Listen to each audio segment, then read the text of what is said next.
makiti mana jean na licha gumbi na maboko nini boulot ezozela ye. Tout à fait. Vous comprenez? Boulot ezozela ye. Donc le Congo, tout ça non seulement on a besoin de batio, mais même les câbles, oh ils ont assez à mabélé. Na lobby na yo union sacrée za blanchisserie. Mais tu comprends juste ça. Na zo yebi ça même ata mon konzamboka. Oui ba kala vie na ngai. Ah ouais. Ouais. Na zo ça même chef de l'état c'est quoi je appelle ba arme non conventionnelle. So yem to ba na ba mais ndeni. Ana ba choix. Allez-y comprendre.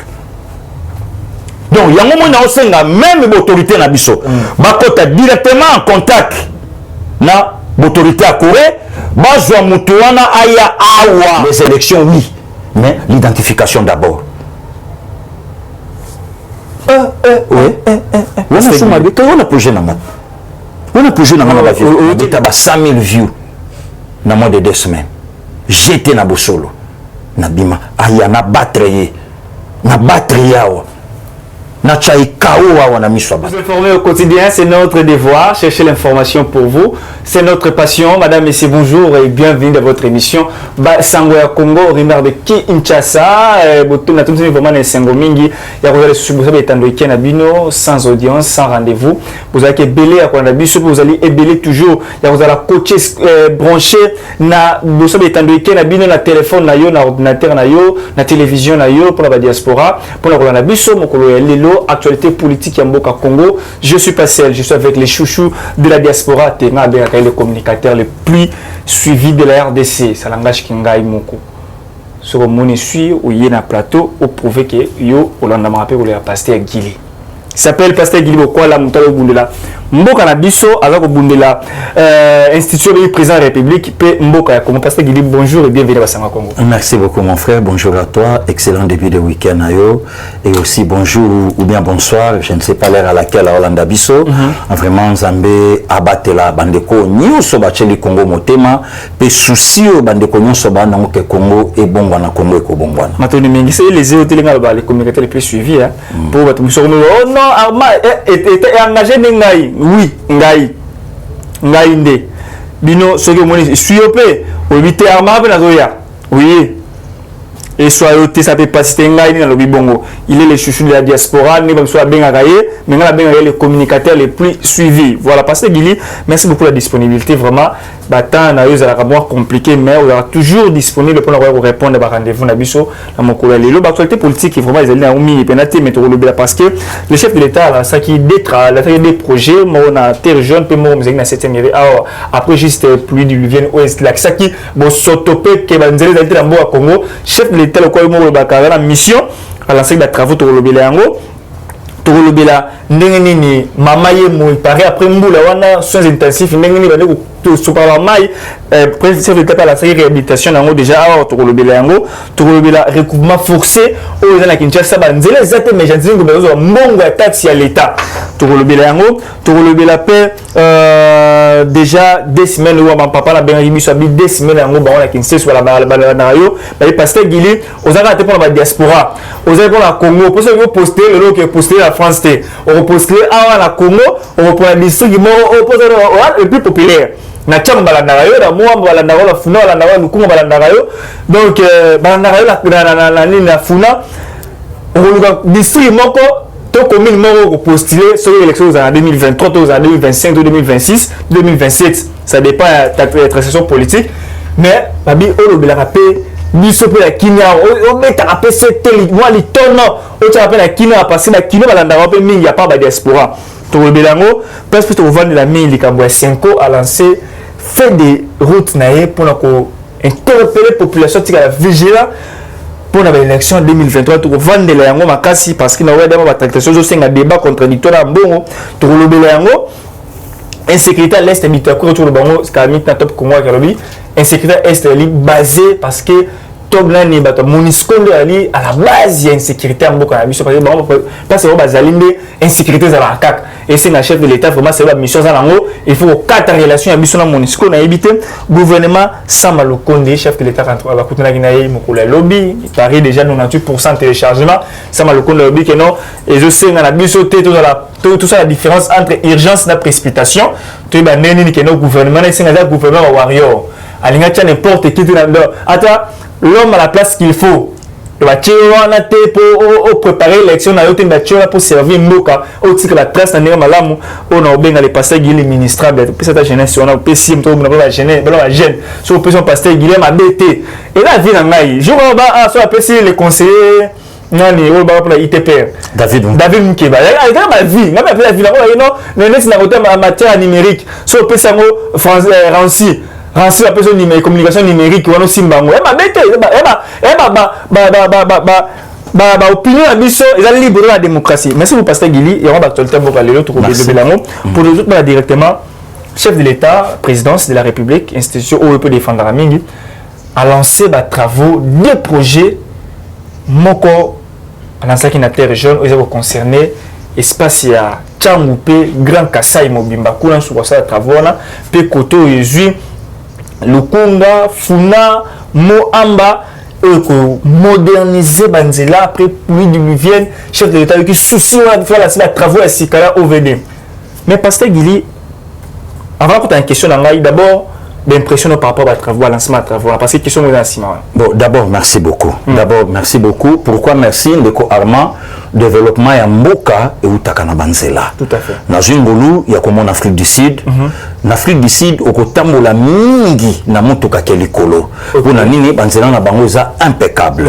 Ndeko Armand na mboka na biso moto a volé na efasté. Kabila tikali ko sali loko mon côté pour na peuple congolais et puis raison pour laquelle il y a moka zala qui sincère. Alors bien on a sous commandant na qui est arrivé ko changer homme congolais mais homme congolais arrivé ko changer Kabila. Donc au moment na kaizé loko likambo yo lobi likambo Banzela. Ça fait au moins 18 ans Kabila a na pouvoir. Bambula makase banda obeta. Batu banda okufa. Courant banda oboma watu nambula. Ba accident banda ko salama. Babilo ke belé. Inondation. Oui, bah inondation, n'en parlons même pas. Mais pourquoi pas tout le monde a excusez, bah dégâts oyo et salami lelo na média, tout le monde a payé bah journaliste bah les kabalo bango. Ndeko Armand. Moule beti mardi. Vidéo moke banda ko circuler ya hôpital moko boye soi-disant ya voilà. Mais si ko yo tango lelo mokonza mboka ye ko lancer ba travaux wana na programme nezalaki mais est précipité. Pourquoi déjà mbula oyo elakisi comment et combien bato ba dirigeant ka Congo ndenge batiki Congo na betela que lisolo un candidat président de la République na raisonnement na ye alobake ceux qui point ya mayanji le bukani pona fachi mais na poser des questions na plateau na yo bomo ni bulu a zappé et bukana pona nani libulu ya zappé ceux qui point ya mayanji et bukani pona fachi bomo ni bulu ya zappé et bukani pona nani ndeko na yebite lelo batu mususu bakomi koleka omoni mokolo peuple oyo abanda ko critiquer nga na bémission nanga ndeko Armand na otika oleka pour na battre la crédibilité. Tout à fait. Que na salle mission et pour batu ba fingi yango na salle mission batu ba finga na bango basa et le banango ya nanga doctari soko tali batu ba finga nga ba cause la 1.1 ou bien 0.1 pardon mais so tali batu ba lobi quand même merci bato yo nyoso balinga ka Congo basa 99,99 donc vous comprendre donc il ngelo baké musala o na osala peuple ba nango d'accord le lotango monique mokonza mboka a lancé donc il ngelo baké akaboli na Congo abi bon to joie à partir ya Tchangu tokende Moamba baranger Banzela il y a eu Tchangu ti Kasai ale Tchangu lisusu ti koto nyonso ndeko Armand to betali solo Jean Zela ya Fikini ya Kikwiti bakino ba obosana Zela Fikini ya Kikwiti Zela ya Fikini awa Avenue Kikwiti Avenue Kikwiti et du match de côté la biso est-ce que ba congolais belé bi musale salama kuna yango semaine auto bandation ko la songi to kitanga na kuna to kendo sale je suis disponible même c'est lundi to kendo so to kendo ngana yo batu ba mona nzela oyo et puis ce qui est encore étonnant papa Armand na vandi na plateau na auto za la sincère nzela elenge sa gouvernement mon côté président mon côté Simbango et combien de élections salami na mboka na biso. Oh, le nom se sentit que bato musu bazolo bakeno ma ponomi mutu et bongo la kamboka que pouvoir wana lokola ils ont l'égalité et ça le côté mais ba pouvoir légal ils ont na mboka na biso nzele lenge sa basimba yango Et un dossier pour un bouteille de la rond-point. Voilà, il y a cause nzela ya Fikin deuxième porte avenue Kikwiti à traverser ma commune en commençant par Lemba, Ngaba, Kalamu, Okomina Makala, les autres zela ni salama. Vraiment de konangarma, journaliste à Kovanda Telelo a ça l'émission rien que 40 minutes kaka pona na denzela wana elenge sana nanan. Mais les lots mon amta ça l'émission na eloko mo kezana même pas dans sens. Donc les lots na ngala lobate bravo les la chef de l'état siko eloko yo lobi na ngana plateau journaliste mo ta sel en émission journaliste mon côté encourager et puis à expliquer peuple voilà raison je m'en a quand même que non mon konzamboka a joué deux projets il y a boyena boye et ko sala biso boye et ko zongisa biso boye et ko mema biso boye papa vraiment motabo tama na Congo a ebi Kikwiti mais Kikwiti zaka pour na nzela tokolo ngano kini timbandaka na mona national 8 na mbandaka do ekosal monsieur le big mbandaka tiki na karma to pemi na biso place ma ibaki to katisi to continuer donc sentiment que non ozomo na beauté papa vraiment na tamboli na côté parc na Afrique du Sud na moni girafe pour la première fois na vie nanga na mona girafe en live na moni girafe to télémi photo papa ba bengi to no ba lion ba koto to ba lolikar ba to ke mona ba lion.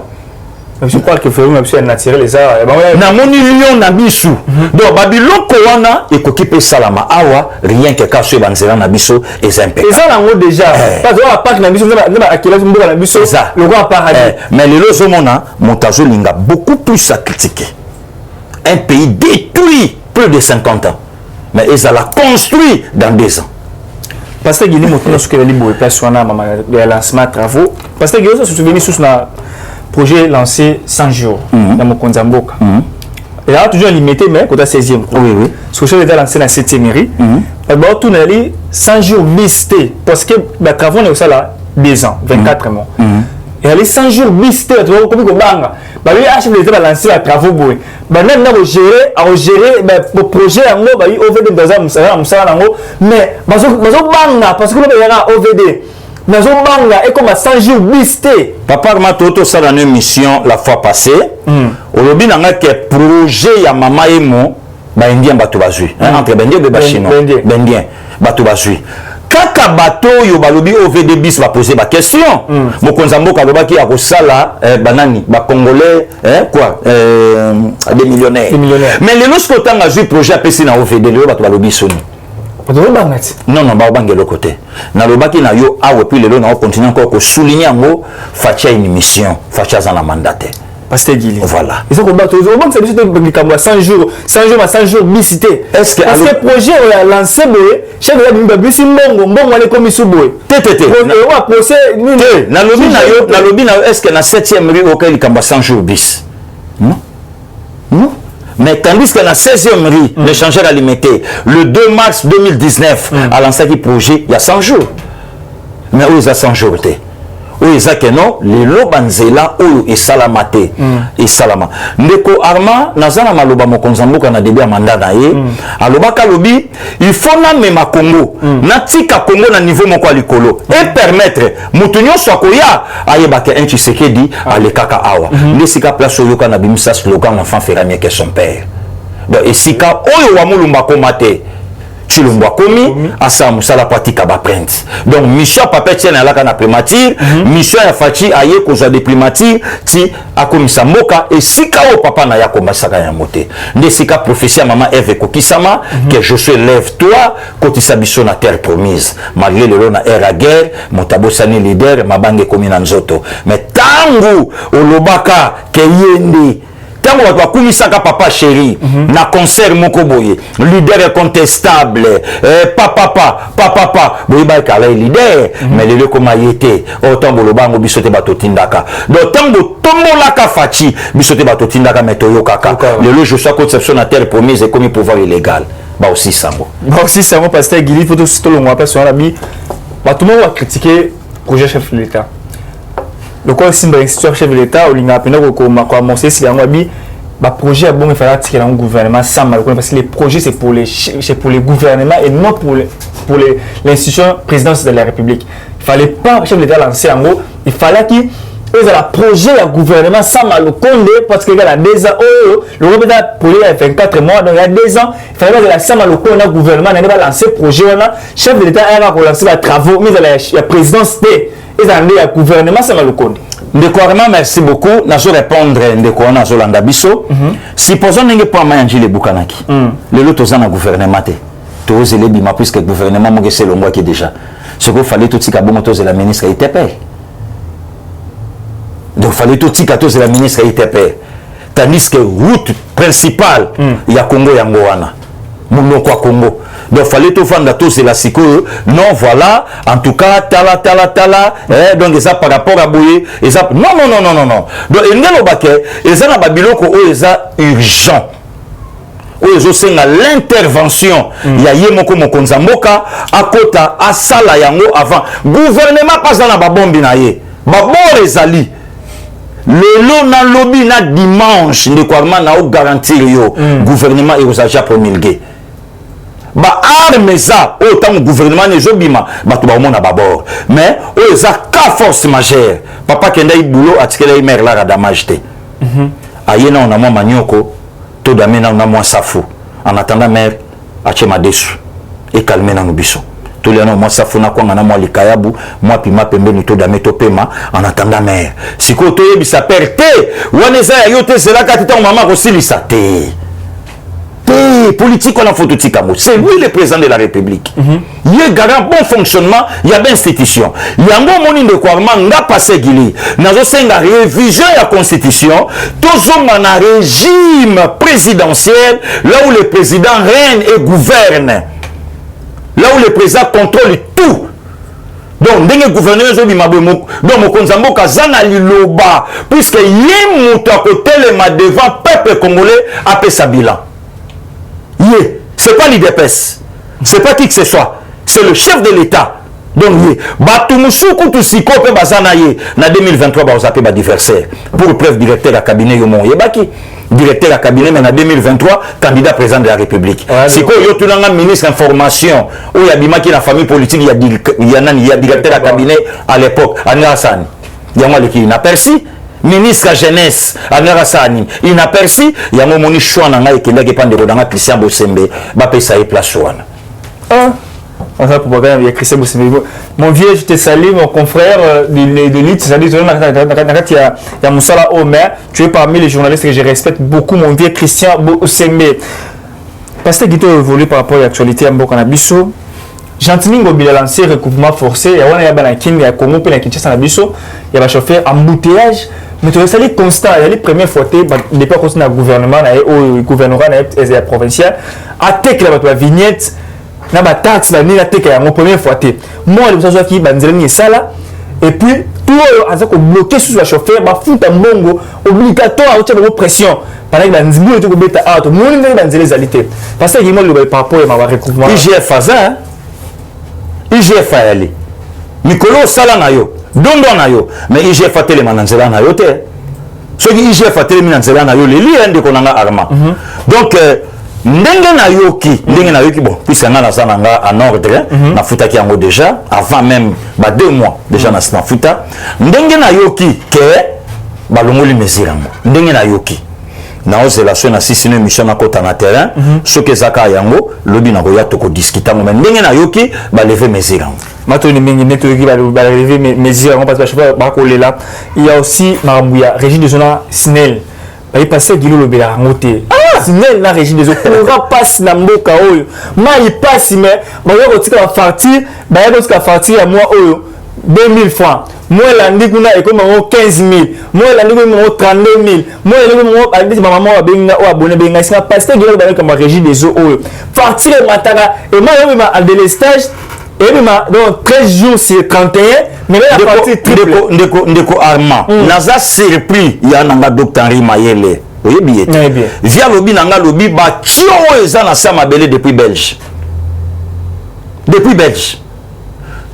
Armand quand on oyebi ça que Congo eza na gouffre il y a 53 ans le lot même attention to tomboli Congo dans 2 ans et mon nanga logo tombo minangote puisque retard eza ya makasi na loba likambo mai te na loba likambo courant te gouvernement oyo ezobima lobi priorité nango eza mai na courant priorité na yango eza mai na courant yango wana omoni même ministre oyo akosimba énergie donc azala ministre oyo aye aza na badéfi à relever donc il faut kitatina baterrain toboyi batiela biso PDG ya SNEL aza na 50 mapangu na limete ya yete yoka 50 mapangu ya yete bimisa papa mais 50 mapangu wana yo mtaliaka ba facture nango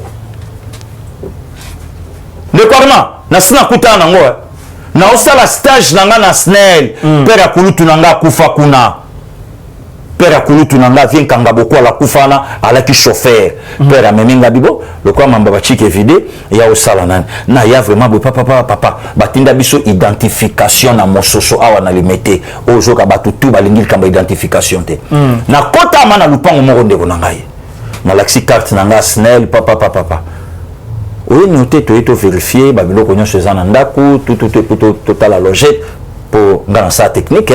Voilà. Natala boye maman moko azoya na téléphone mbangu ne suis out. Yeyo, kita na pièce, akiti mana jean. Na licha gumbi na maboko nini, boule zelaye. Tout à fait. Vous comprenez? Boulot zelaye. Donc le Congo, tout ça non seulement on a besoin de batio, mais même les câbles, on les a laissés à mabélé. Akable c'est ouya courir ça courir ça avec Sibo papa tous on a le plus grand barrage d'Inga barrage à Mobayimbongo tous on nango na Congo zongo ezali mais to comme na niveau moko boy rien Kabila mema bato na zongo awat papa rien et le côté projet sera na maquette et souka même bon nango ebima. Mais lorsqu'on passait Gili, nous avons même gouvernement où il y a Sama Lukonde et Jobima. Excellence à Hollanda Bisso, puisqu'à Talaranga. Tout à fait. Donc, le nom de la réunion conseil des ministres à vendredi, il y a bon lundi ou mercredi, mais réunion conseil des ministres à semaine, Baké Manachwapa. Vraiment. Parce que il y a beaucoup. Papa, il y a beaucoup de sanga. Commission si quand on a bêta babo, na congélateur était na bomba. Tout à fait. Babylon ko tout fona bimisa po to sala ngo labo na ba vie to pemi. Donc to vandi vraiment boye que non.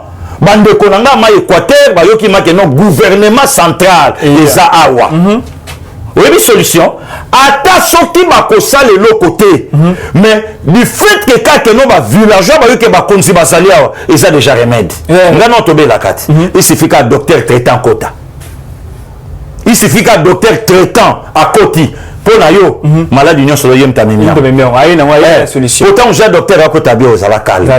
Tout ça. Donc déjà d'office qui bien. Mais si non docteur a été, Erline, tout ça, bon. Donc n'engue pas au monde à ce tout ça. Tout le monde il m'a que ba jeep qui est pino, ba ministre ba que c'est que banza.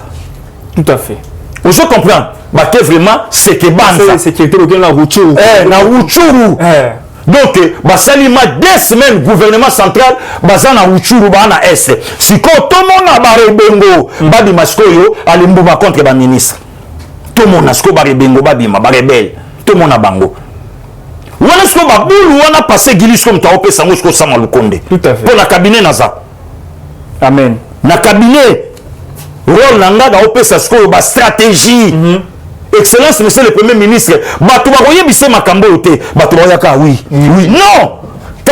Monsieur le Premier ministre, monsieur le Premier ministre, aujourd'hui, dans l'histoire il y a Congo, il y a Bakotanga yo Sama Lukonde, il y a na deuxième mi-temps. Il y a quinquennat, il y a Fachipe, on relève ba défi. Oyo Pepe a kokakate, oyo musique tout donneur de leçons à kokakate. Oyo matata ponyo macroéconomique à kokakate mais yo yaka on relève ka problème à courant on relève ka problème à maï donc situation il y a peuple congolais o yaka na nzela na yo peuple c'est bon pourquoi oza le seul premier ministre yaka na Congo ozo déplacer gouvernement et ozo kendo sala ba réunion conseil des ministres na ba secteur oyo kutu premier ministre Muzito ayebi yangote mais le là comme donner des leçons. Vous comprenez de quoi? Donc, sentiment que nous avons quitté, nous avons 2 semaines. Le ministre Bazari Barakuna. bana gungu wana pe mbala moko cabinet premier ministre futelinga avion nga pe na koti na ke nazo so sko belema tout nde ba osala ngabi voilà gouvernement il y a le peuple d'abord yango donc oyo ka donc ata vie na nga donc ari le malo ba na lobi petit ba ministre Gombe té na expliquer bo via zonga lobi o comprendre kité donc ministre Gombe ngelo ba que non ministre outimi ki la kiti njili palemba mo Gombe avant l'appartement cabinet na Gombe barena conseil des ministres na Gombe Makambutu Gombe te fakitama makala elenge ça mais yaka sto na ba direction oyo eza kotoyo ba po wana pe ba ko salango ministre était père akiti casse poussière bor wana ba betaka na mutu bota bata sadelmi akiti mabo azotala bi oui pon ndingini voilà akoti azotala nde gouvernement o biso zango besoin akena na Équateur ko nzeli ezati ndeko nanga ba route rurale ndeko nanga na lo bano 2 ans eza mingi mais ça peut mingi te na 2 ans soki expression moko lo ba makana mboka na biso nzala mbula zomi okobosa na ona bile ya mokolo moko tout à fait mais à combien plus forte raison 2 ans et 9 mois à combien plus forte raison 2 ans et 9 mois que batuma batali babi te tokende na nzelo oyo motalinga ya ba tomonaka makambo tetika makambo esila o mobiliser banani o telemisa banani polo banini au profit ya banani lelo mai ekoti lelo courant pelé lelo nzela yango ezo salama lelo makamyo ezo kita o mobiliser batu pona nini po lingi Congo toté. Merci beaucoup, Pasteur Kelly, pour l'interpellation. Oh, salut pour le gouvernement Warrior. Makalami était d'ici samedi, dimanche, lundi. 3 jours, Pasteur Kelly a passé sur la scotché branché pour le gouvernement. Pasteur Kelly doit toujours un social. Liste moi, il y a une liste en haut. Et la liste moi, il a pris l'osso. Il y a qui 5,800. Ma liste il y a qui 3,3500. Comment? Huile. Bido 5 ma foot en bila. Ils ont 5500 comme 14500. Babi social en Congo, ils ont pénal down na C. Tout ça là ça le compte du chef d'État a quelque chose té. Mais c'est bien bon. Les noms ba le bango. Na ça qui na eu mission na ebisaki yo. Déboulonnement oui, mais non mon konzamboka cité économie na déboulonnant oté. Ba ministre qui est bino akasia.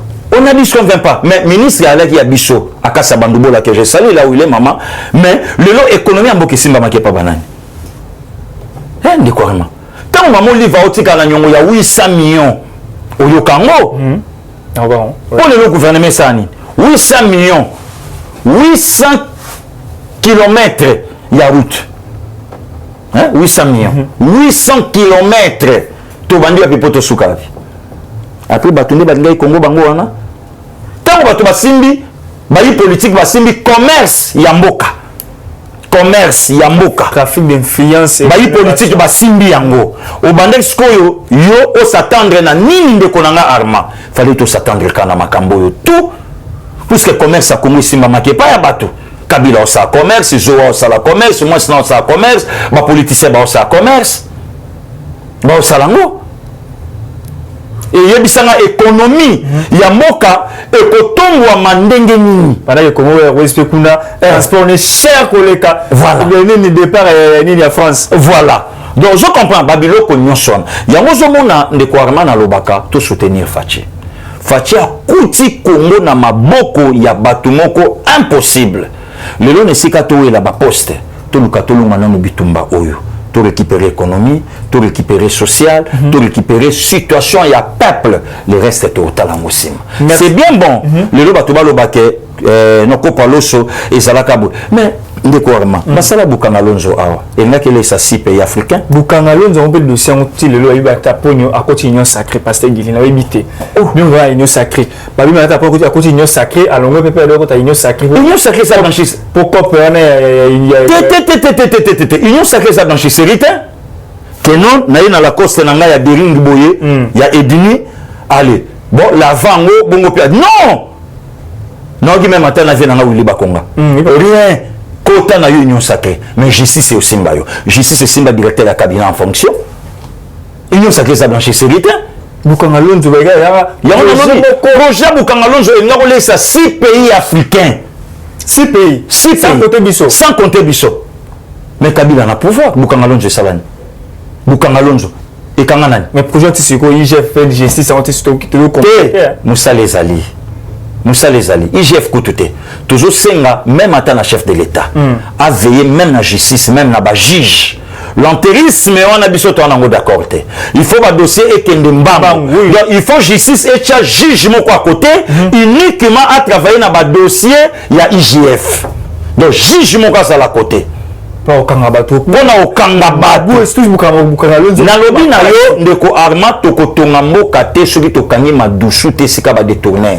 Tu t'imagines le Sénat qui a 14 millions 17 kilomètres il y a route Mutuka moko il y a président et puis les 6 personnes on a rien mais faut bakanga bango Roger Ntinga kangama pona mituka bakanga bango ndeko na on union sacrée na lobi na yo union sacrée za blanchisserie te mais tu comprends juste nazo yebisa même ata mokonza mboka oyebaka la vie na ngai ouais nazo yebisa même chef de l'état c'est quoi zo ba arme non conventionnelle batu nyonso baye pene na ye na 2023 bakuwanga na ye parce que il faut poser dans Mali hein o mena zo yebisa la vérité mokonza mboka faye bango aye bango batu musu lelo oyo zomona tout wana na kati ya union sacrée mingi na 2023 ou bien na ba 2000 goya bakotiela ye libaya ça propagande bango ne bakoya ndeko Arma na yebisaki yo nga na yebi un photographe un combattant de l'UDPS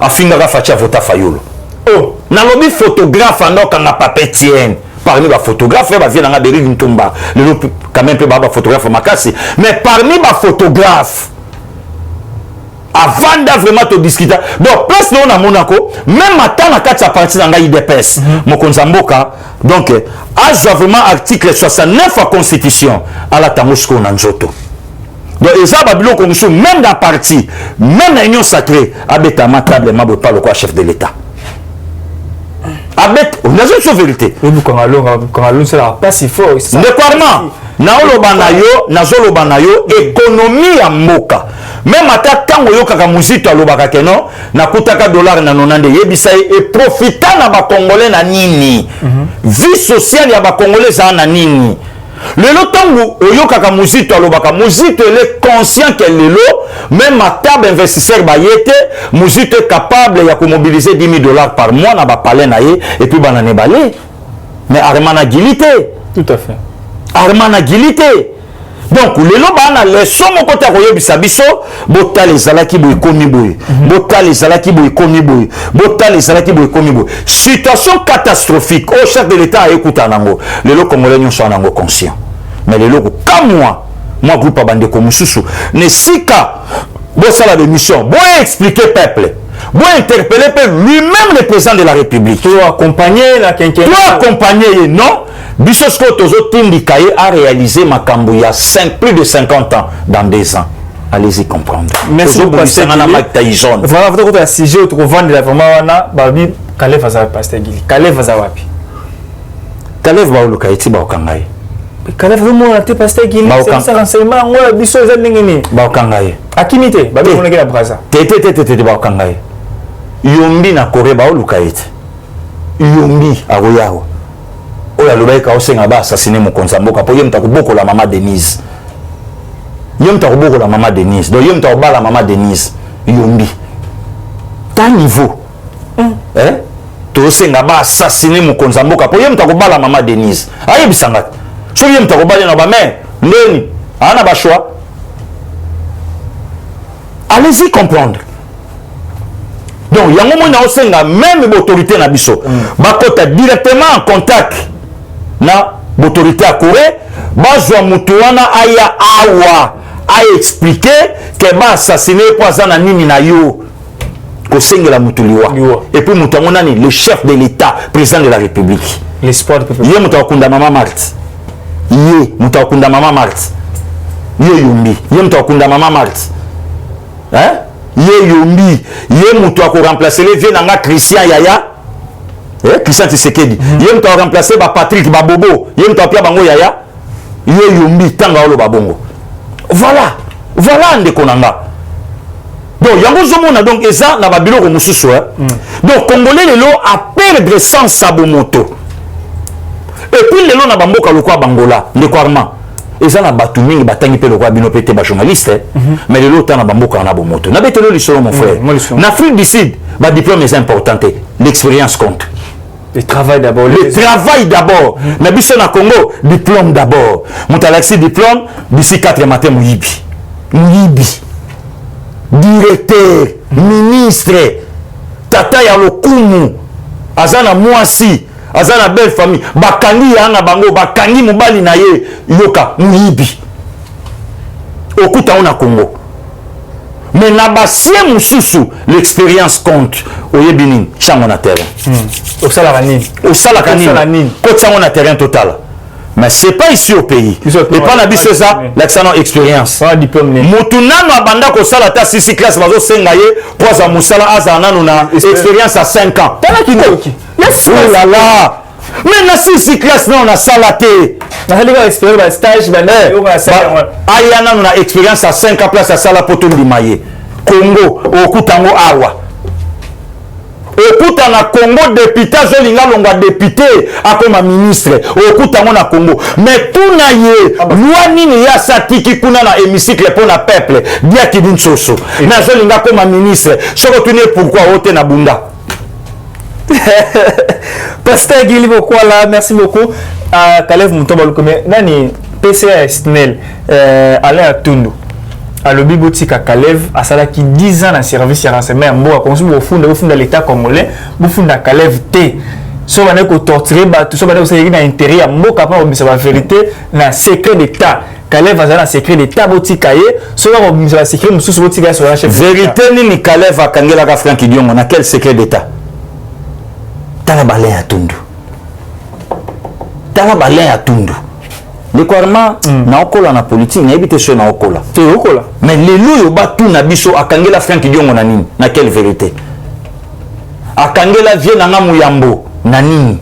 Carbone Beni, monsieur Bébéba. Bébéba. Akangela vie na nga Gérard Mulumba, Jekoko. 48 heures. Akangela na nini? Lelo vie na nga Kuma pe na moi problème na santé. Akangela na nini? Est-ce que y a allé à Tundu Mouta pour intervenir? Jekobea. Christian Loum. Ndekonanga. Makambo et Salama na siège à partir à IDPS. Allez à Tundu Mouta Koloba. Yé Mouta Koloba devant justice en Bokanaye. À quoi intervenir et pas naïe pourquoi? Yé Mouta Koloba. Justice est interpellé. Batouné batou bafundi. Famille na Obanga papa ba moi na. Ah batika ba Japan pamba. Batika ba Japan pamba. Ah. Batika ba Japan pamba. Baluka Kalev, biso peuple congolais, toko teleme la justice en boka na biso, il faut Kalev amonana dans 48 heures. Donc si gouvernement ezobima, Kalev amonana. Toyeba, makambo ba fundeli Kalev toyoka Kalev asamba. Et puis, ndekwarma, il faut toyeba que pouvoir eyelelo, justice à lelo, et ça justice à ba homme fort et na ba homme faible. Que non, le quoi passé qu'il y a rien, bah fondé na homme fort, balamoko makalate. Justice au coup de ça, justice y a ba homme fort, na ma béo basala ba homme faible. Ne quoi na frère nanga Achuda, hein, à Paris, à Zolandanga, Pichu Makanda, il y a Olga Yende que je salue là où il est. Oyebi que frère nanga wana, papa na bango somba le pango, atikeli bananae. Papa Koufi, grand frère à père a vu le pango à teke pas un officier. Un officier à l'époque à Mobutu a coopéré dans la justice, à côté de la ligne droite de la justice, mais à Kendaka le colaza officier à Bengana mère, na ba frère Nangawana, Nanazala. Le 21 novembre, non, le 21 septembre 1991, déguerpissement Baliboso na mon en live. Le pangwa père papa Makanda atike libana nae Otis Makanda ministre nanga autotika biso de res mémoire Pichu Makanda Mireille Makanda Iguette Makanda na ba petite sœur baye Nassim. Voilà parce que il côté ma le pango c'est nga pasi lelo sikoyo achuda ti azana Paris ministre nanga Olandanga azana staff ya Baladin Voula production ba Junior Ngoika ba Pade Padingani ba Trésor Impa.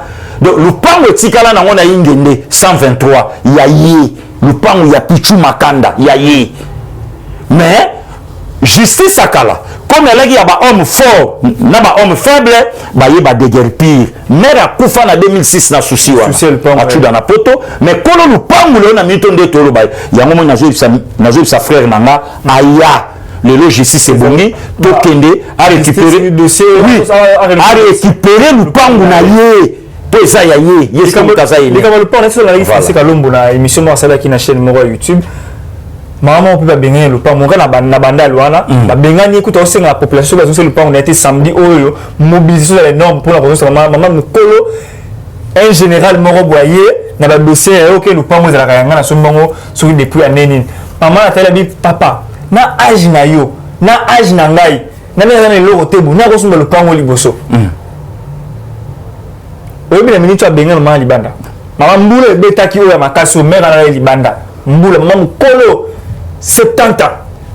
Vraiment, tu vas pour soutenir maman. Justice, voilà, pour que tout ça. Parce que tu as une CGO, pour tout ça. Je sais, pour ça, 5 minutes, pardon, tu as la CGO, il y a 5 ans. 5 ans, il y a tika. Parce que il est calme. 5 ans, ça fait des routes pour interpeller la population. Donc, le programme que vous avez lancé, donc, en 2021 au 2023. L'action a mené sur le terrain pour la population à un éveil pour vraiment la mboka la miso et respecter la constitution 5 ans parce que il y a mboka yo. Bazan a raison, tous en la démocratie. Ils ont un problème parce que il a fin à sen côté. A fin à na fin à répéter. Merci beaucoup le cause reconnaître ngo. Tous en kata démocratie, ils ont projet de société na bamba bimisi, na pena ba vinanga, ba docteur Gilobo sa mama Sandra, ne ba vinanga yelema, biso pe to pena projet na biso pe to lancer. Ils ont problème té. Ordre des avocats pe bana ya bango, ordre des médecins ba pena ya bango, ils ont problème également. Oui, binope ba panze sango. Boza pena ya bino. Est-ce que celui catholique a lancé nani naé? Est-ce que ya mobiso to loba amen? Non, tous en démocratie. Tous en démocratie. Parce que Gilipe a zappé na programme naé, oyo zo mona jaba banderole kalaté to zana yo ndeko arma, les élections oui, mais l'identification d'abord. Oh, oui, parce que oui. Comme la mobilisation est comme grave. Nalobi na yo ba banderole peso matanaza citoyen congolais. Comme ça, oh, on a na osala so des amabe Congo bambanga mabanga. Ya nanga donc abea akoya kundinga ba Jean-Michel Oke ba ya okunda. Achuda oya na pièce na kena ngona lilita. Pona unité te pona ni ate bon pour ba congolais en tout cas loka sa ba lingaki. Okomona na o matsa ba banderole. Les élections oui, mais l'identification d'abord. Oui.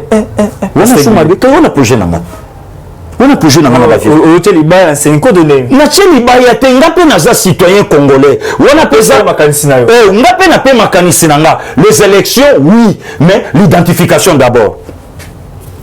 Na fini mon tout papa allemand. Est-ce que na salut blasphème? Pasteur Gili. Est-ce que na salut outrage dans l'état? Bon ba le bikani ba salut ba daki bino na 2000. Na koti na nga na makambu na bango.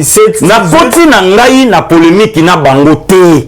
Na landi pe bango te. Na kipe pe bango te. Na sengi pe bandeko na nga ba communicateur moto afinga sango te. C'est leur position. Ngai pe passer Gili na position na nga. Ba journaliste pe ba na position na bango. Batuna batwe ba na position na bango ngape passé Gili d'ici 4 matins je mona ba banderole les mata na ville Akin les élections oui mais l'identification d'abord. Oui, identification d'abord. Pasteur Gili. Oui, nous avons dit que non. Mambo za matata na nini? Pepe ntoka. O mata wote baba kiba kicha watumbia. Tout le monde na terrain. Les élections oui. Mais l'identification d'abord. Mais besoin en quatre. Les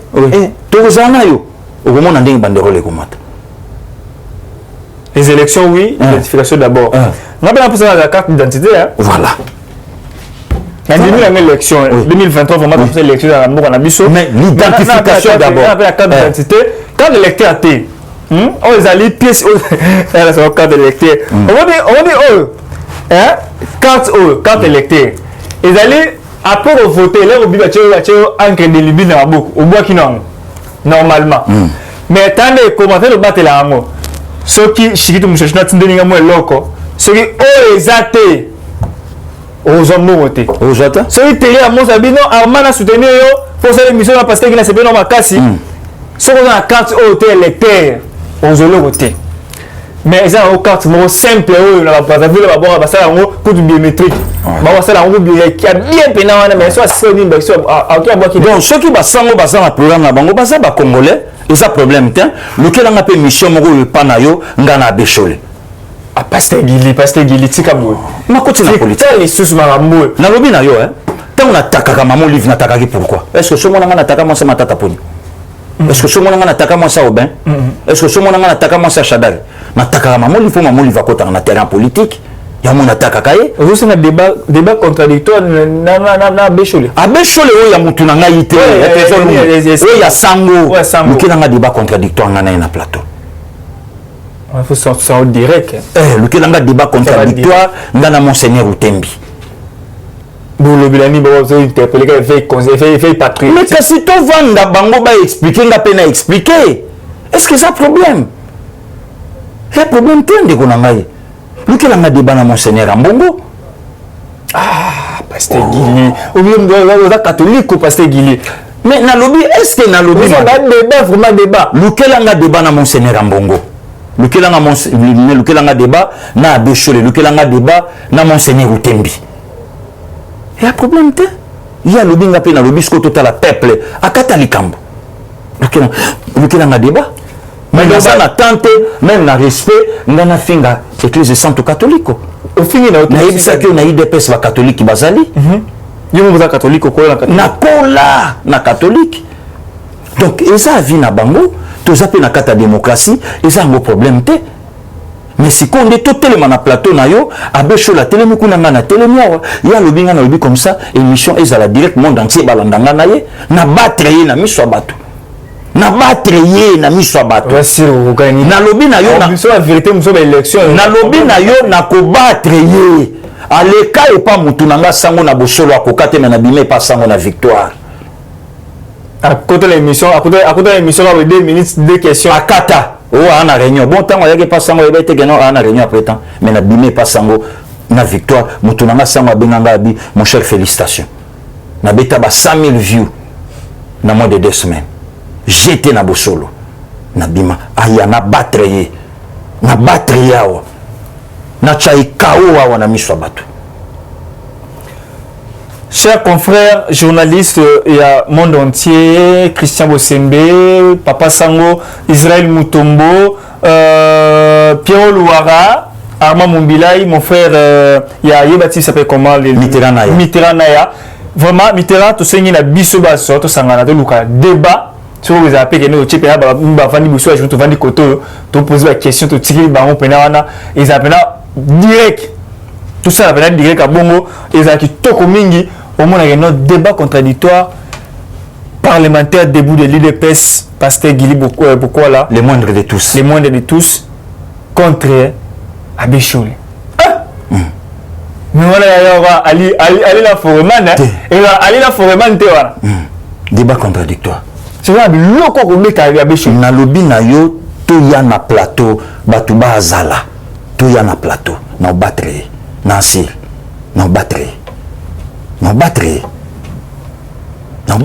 À Ozanga Bagima. Parce que merci beaucoup. Si j'ai trouvé la souka, si minute si si télévision Lingonga, renseignement sur ce signe, je suis sur ce signe.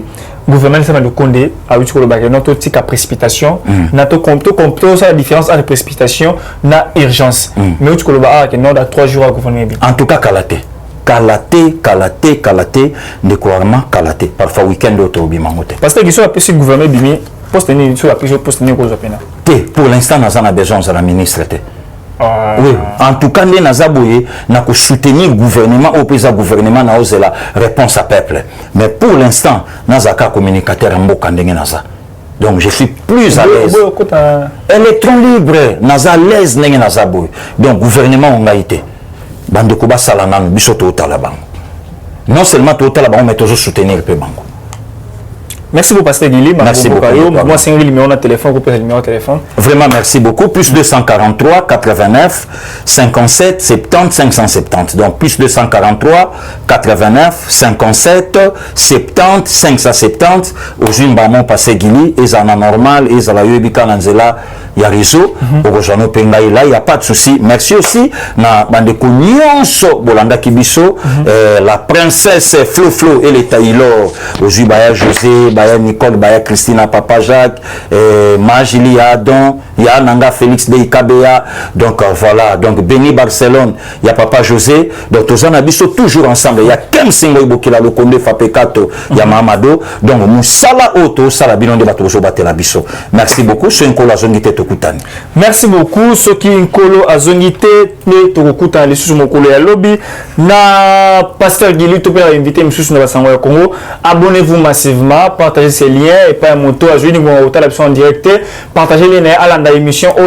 Pasteur Guili, pourquoi là, c'est un débat contradictoire. Na Abécho, les tourna Monseigneur Routé, mais tourna des coffres de l'air Mbongo. C'est un débat contradictoire sur la politique à Congo, c'est les enjeux de l'air.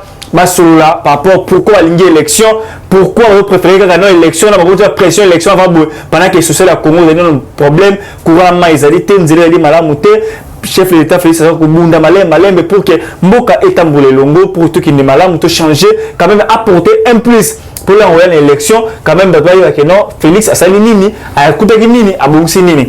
Parce que il a pour mettre une mission qui est au Kenya, tout ça, la défense calamine qui est dans la place où chef de l'État a sa action ailleurs, tout ça, action de la vie bientôt au Kenya, ça, ce gouvernement est limité pour l'actualité politique en bon la mission, tout Kenya, ça va être néo salami, tout néo est venu à Kikwiti, na deuxième porte ya Lemba, ndeni ni sai ko sala raconte sala émission na tout le monde mona ndeni ni makambo sama na boko na biso. Merci beaucoup na Thierry Amos depuis Montréal pour la ville ya Ottawa na Canada. Thierry Amos, merci beaucoup na yo. Merci na Christian Yaga, joyeux anniversaire. Ya maman Gisèle Apoa, merci beaucoup na mère. Na c'est la raison sous ba couche bola bela biso ndaku à l'époque quand on était encore les étudiants. Merci beaucoup na Canada lelo, merci beaucoup, merci na yo. Pour aller je suis na sima ya caméra, ronsi na machine kuna na batunenga pour ba machine madaka daka. Parce que répondre ngai, on a évité. Machine madaka c'est donc fina vraiment trop pour que émission ya kitoko bingi. Merci beaucoup na. À nous revoir prochainement. Bye. Bye. Eshima, votre magazine qui bat au rythme de l'actualité. Une réponse à vos besoins en information, un éclairage dans divers domaines. Impartial, documenté, instructif. Eshima au cœur de l'info. Retrouvez la nouvelle édition. Exclusivité. Estache Mouandi, ministre d'État, ministre des Ressources hydrauliques, relève le défi de la libéralisation du secteur de l'électricité. Des actions concrètes. Cap sur la libéralisation de l'électricité.